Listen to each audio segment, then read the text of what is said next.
Hello and welcome. I'm Marc and this is the Ultimate Guitar Show.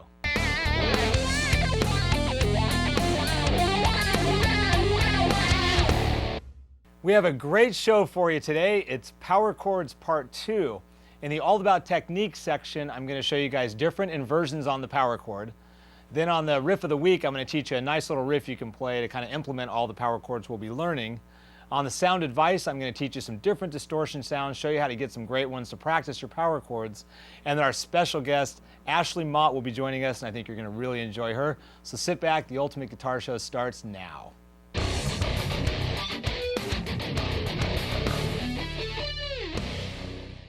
All About Technique, Power Chords Part 2, like I told you. What I want to show you is some really cool power chord shapes that aren't your traditional one, but they'll add a lot of grit and a lot of just different variations of what you already know. What I'm going to do is I'm going to play a little progression for you, and this is going to give you an idea of what we're going to be learning today. It looks like this.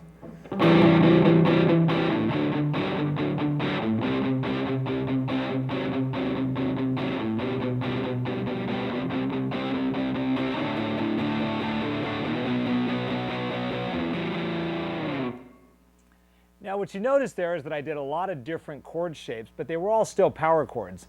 I'm going to introduce you to major and minor power chords, some inversions that are power chords and whatnot. So let's go ahead and call up slide number 1 and let's go through some of these shapes and then we'll talk about how we can practice them.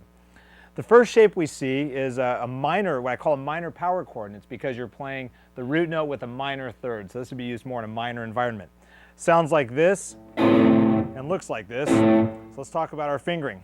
Third finger, 5th fret, 6th string, to our first finger, 3rd fret on the 5th string. And we only hit the 2 notes that we're playing at any given time. If our fingers are down on 2 strings, those are the 2 strings we want to hit. And as usual, we want to keep our first finger kind of more over the other strings that we're not hitting, just letting it slightly touch to keep those other strings quiet. So there's our minor power chord. If we look at our major power chord, we're going to start our 2nd finger on the 5th fret, 6th string. Only now we're going to go to our first finger on the 4th fret of the 5th string. You can hear the difference. So minor, major. Our next one is what we call a flat 5. Now in the last show I told you a power chord is called a 5th. All we're taking is that 5 and we're flatting it or making it go down a half step in pitch to 4. So here we're going to do first finger, 5th fret on the 6th string to our second finger, 6th fret on the 5th. So first finger, 5th fret, 6th string, second finger, 6th fret, 5th string. That's one of those darker sounds. In fact, just a little side note, this is also known as a tritone. And in the Dark Ages, if you played a tritone as a musician, you could be killed. It was like the Satan chord. So you got to be really careful with that one. Only use it in metal probably. But the next chord we have is our regular power chord. And that's our first finger, 5th fret, 6th string, our pinky on the 7th fret. And that's the main shape that we used on the last episode. So hopefully you're pretty comfortable with that particular shape.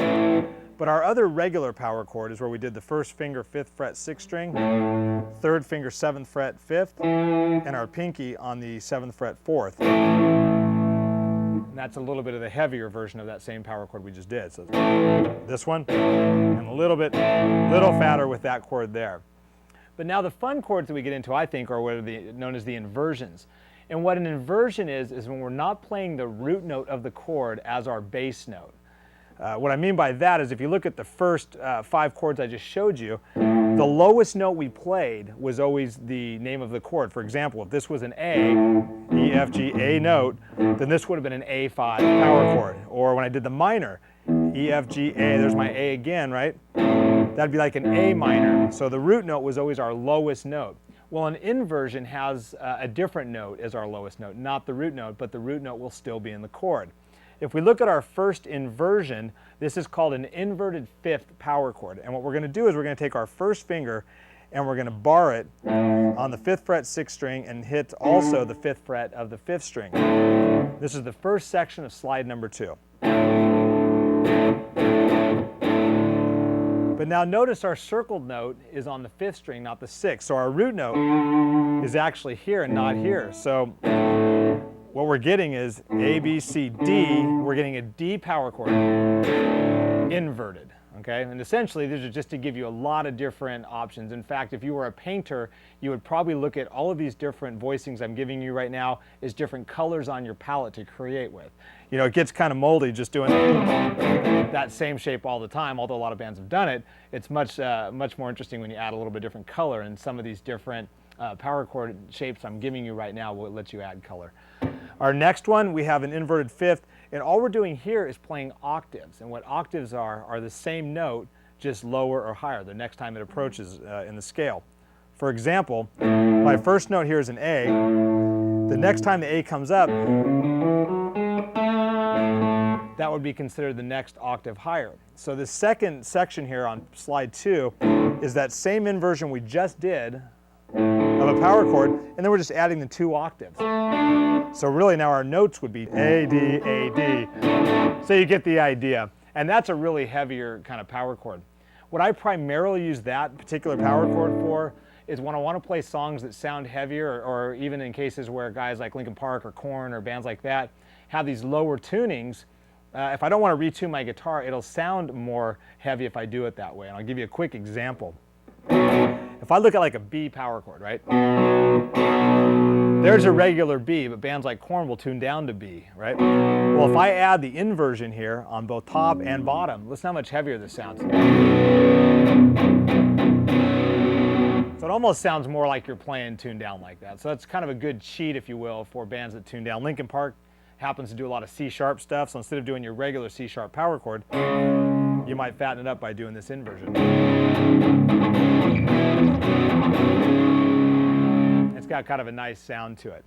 Our next power chord is the inverted minor, and again, the root note's going to be on top now. Or I'm sorry, inverted major, and the root note is on top. So here we have first finger, 5th fret, 6th string, to our pinky on the 8th fret, 5th string.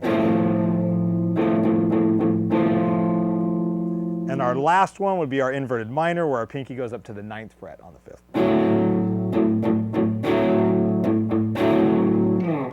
Now, where you might see some of these chords used, a lot of times you'll see a regular chord, a regular power chord, like say 7th fret, 5th string. We might slide our first finger down to the 6th fret, and then we're doing an inverted major right there, and it sounds kind of cool. You might remember, well, there's a lot of riffs that use this, but check it out.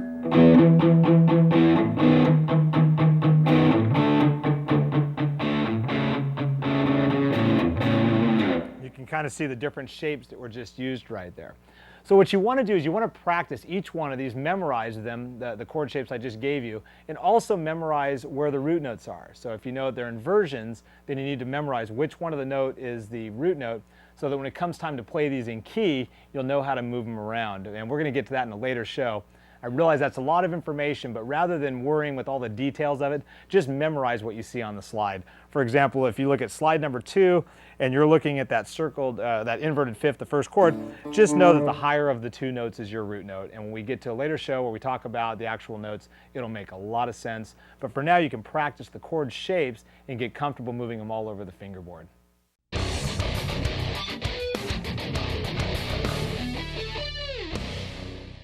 Riff of the week. We're going to apply all those power chord shapes that I just showed you in the All About Technique section.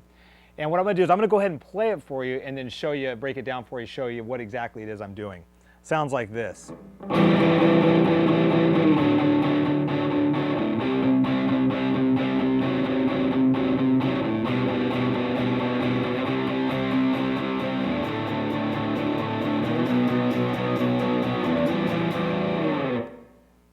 Now hopefully you noticed all those different shapes that you just learned and you start to recognize those and identify them. Well, let's go ahead and call up slide number 3 and let me show you what I'm playing. Now first thing you're going to notice are those little arcs with the 8 over the top. We're going to continue the 8th note thing we did in the last show, but if you didn't catch that yet, you want to remember that counting 8th notes is 1 and 2 and 3 and 4 and. Let's look at our first chord. We're doing a minor power chord starting with our 3rd finger, 7th fret, 5th string, 1st finger, 5th fret, 4th string. We're hitting both those strings and then counting the 8th notes, 1 and 2 and 3 and 4 and. Sounds like this. 1 and 2 and 3 and 4 and. Then we're going to move over and we're going to go to our major power chord, which is 2nd finger, 5th fret, 5th string, to our 1st finger, 4th fret, 4th string. And again, we're going to continue with that 8th note. 1 and 2 and 3 and 4 and. Now we're going to go to a regular 5th power chord, and this is going to be starting on the 3rd fret of the 5th string. Normally I ask you to use your pinky here, but because of the chord that we're playing after this, this will be one of those cases where we use our 3rd finger. So 1st finger, 3rd fret on the 5th string, 3rd finger, 5th fret on the 4th string. We're going to hit that with that 8th note pulse. 1 and 2 and 3 and 4 and. Our next one, we're going to go to a flat 5 power chord, which is our 1st finger, 3rd fret. We're going to leave it where it was, adding our 2nd finger to the 4th fret of the 4th string. Again, 8th notes. 1 and 2 and 3 and 4 and. Now we're going to move over to an inverted major power chord, which is 1st finger, 2nd fret, 5th string, to our pinky on the 5th fret, 4th string. We have that bigger stretch there, so you might want to bring your thumb down a little bit on the back of the neck so you have a little more. You don't want to, if your thumbs come over the top, you're going to have a hard time stretching. So your thumb should be about the middle of the back of the neck and between fingers 1 and 2, so kind of like this. In fact, let me show you, get this shot on the back of the camera. You can see where my thumb is for these bigger stretches. About halfway down, more or less behind fingers 2 and 3, or 1 and 2, okay? This chord, we're going to do 8th note pulse on this as well. It sounds like this. 1 and 2 and 3 and 4 and. Our next chord, we're going to go back to the 3rd fret, and this time we're going to do the power chord where we do a little bit bigger version where we add the octave to the higher note. That's going to be 1st finger, 3rd fret, 5th string, 3rd finger, 5th fret, 4th, and 4th finger, 5th fret, 3rd. Hit all 3 of those strings, and again, another tip to remember is that your 1st finger should always be trying to barely touch the string above it, physically above it, to mute it out. In this case, if I'm playing on the 5th string, I want my 1st finger to be muting out the 6th string. That would be really helpful. So here's what we have here on that chord, counting 8th notes. 1 and 2 and 3 and 4 and. Now we're going to go to that big fat inverted chord I told you about that sounds more like a lower tuned chord. We're going to slide, the best way to get there from here is to slide this whole chord up 2 frets. So we're going to move to 5, 7, and 7, only now we're going to take our 1st finger and rather than muting out the 6th string, we're going to bring it up and actually bar the 6 so that our 1st finger is pressing down on strings 6 and 5 simultaneously. We get all 4 of those strings to ring, and we're going to count that with 8th notes as well. 1 and 2 and 3 and 4 and. For the next chord, we're going to slide up 2 more frets. So now we're on the 7th fret in 7th position with our 1st finger, and we're going to take our fingers 3 and 4 and move back to that regular power chord with the octave, which will basically move this up, fingers 3 and 4 up, 1 string each. So now we're on 1st finger 7th fret 6th string, 3rd finger 9th fret 5th, and 4th finger 9th fret 4th. And again, we're going to count 8th notes. 1 and 2 and 3 and 4. There's a lot to memorize there, so what I want to remind you is that at any time you can go onto my forum at marcseal.com forum and download these slides, print them out, and that way you can really look at it and study them and memorize them, because it's going to be hard to memorize them off the show right here. But if you can get that down, I think it'll be really helpful to download the slides, so don't forget that. Let me play the whole thing one more time for you at a slow tempo, and remember, you want your right hand to continuously be moving, okay? It's always, it's about real consistent speed. You don't want to stop in between chord changes. Sounds like this. 1 and 2 and 3 and 4 and.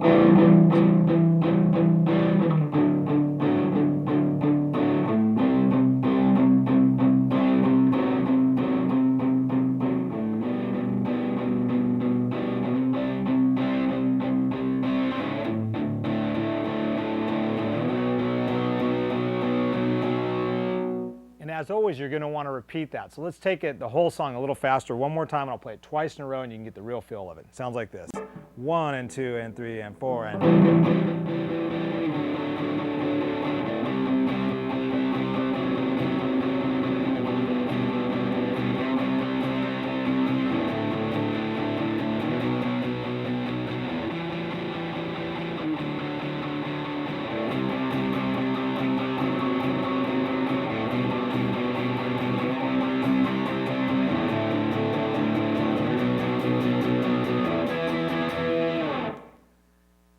So there you have it, the power chords, all the different inversions, the major, minors, all that stuff.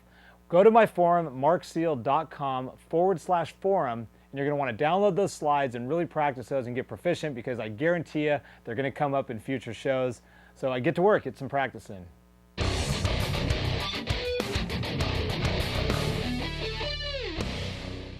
Sound advice. This week we're going to talk about the different types of distortion that you can use with all the power chords you've been working on. And what we're going to do is basically turn our distortion pedal on, and I'll show you basically more of a classic rock sound. Now for a classic rock sound, you want to keep your EQ pretty normal with your clean sound. Here I've got my mids and trebles and about the midpoint, and I got a little more bass to give a little more bottom end. And with my distortion itself, I've got the tone turned down a little bit so it's a little warmer. And I've got the distortion at probably 75%, and it'll sound something like this.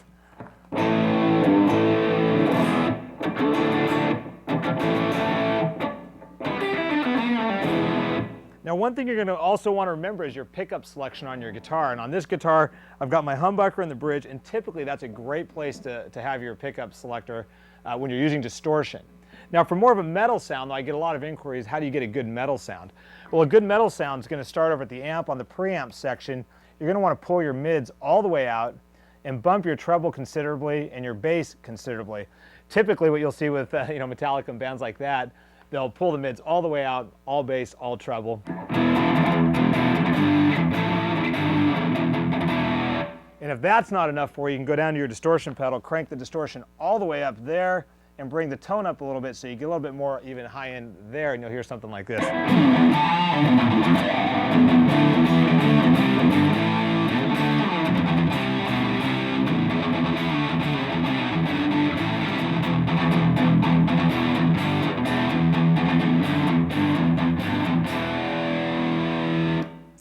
And that's pretty much how you'll get a nice metal sound. You can experiment, obviously, give or take a little bit with each one of the EQ channels there.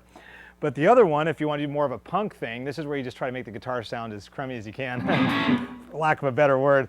What I do for that, if I'm going to do something just terrible, is turn the tone all the way up, turn up everything on the amp, and this is your punk sound.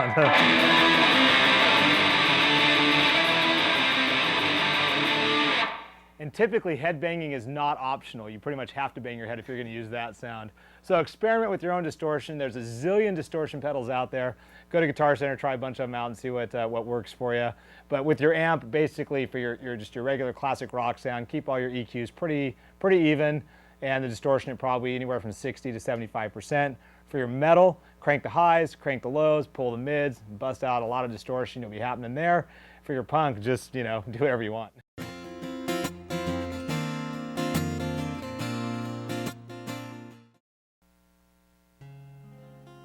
There's a piece of you hanging on my wall. From your neck on down, love, I've got it all I do.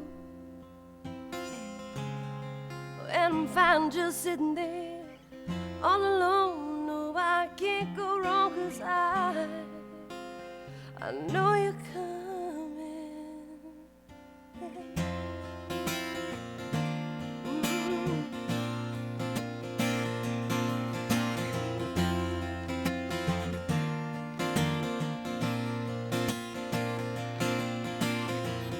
Change in this room, black to red, green and blue. But all I can think about is you. Watching every raindrop fall, as you bounce off this building wall. When was the last time that it rained? Oh, and there's a piece of you hanging on my wall, yeah. From your neck on down, love, I've got it all I do. Oh, and I'm found just sitting there all alone. No, I can't go wrong, 'cause I said I know you come home the same place and never really did a thing for me, yeah. Until the day you walked aside and you came right up to me. Before the day I couldn't figure out how to soothe my mind. Baby, I tried.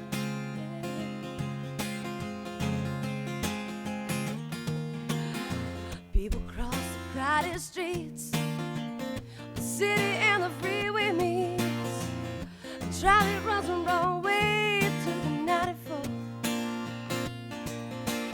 Thunder rolls the lightning strikes, and it all goes on into the night. You like to fall asleep to the sound of it. Oh, but there's a silence here that I can't explain. Oh, honey, something once too wild has now been tamed. And I'm fine just sitting there all alone. No, I can't go wrong, 'cause I said I know you're coming.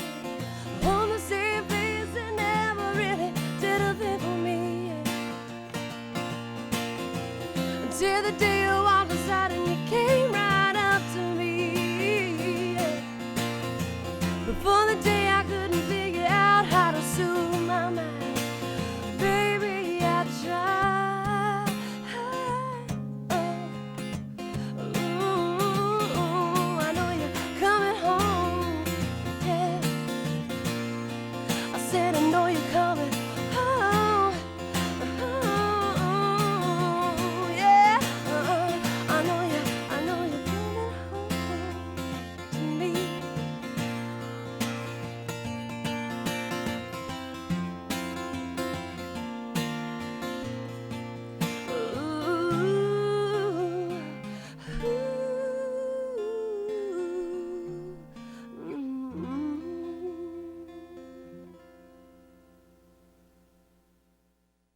Is that off of your latest album? Yeah, my debut album, Colors, we released about a year and a half ago, and it has just surfaced and just hit stores nationwide, so I'm really excited about that. Excellent. Are you going to do any tour support for that?